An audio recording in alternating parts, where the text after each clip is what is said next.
The embers glowed softly, and in their dim light, I gazed round the room, and I cherished the sight. My wife was asleep, her head on my chest, my daughter beside me, angelic in rest.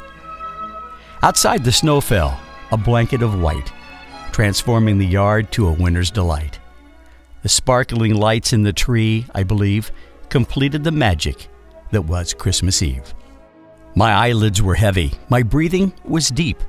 Secure and surrounded by love, I would sleep in perfect contentment, or so it would seem.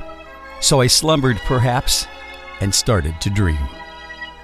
The sound wasn't loud and it wasn't too near, but I opened my eye when it tickled my ear.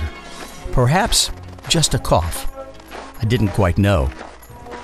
Then the sure sound of footsteps outside in the snow.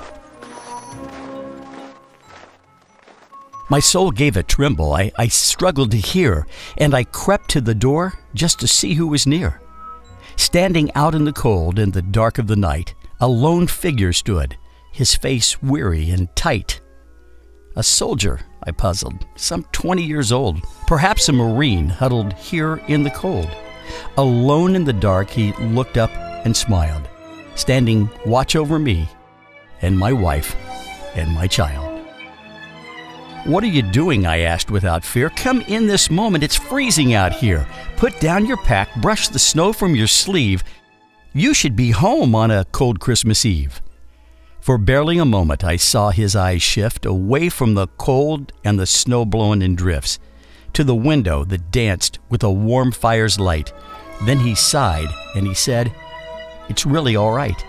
I'm out here by choice. I'm here every night. It's my duty to stand at the front of the line that separates you from the darkest of times.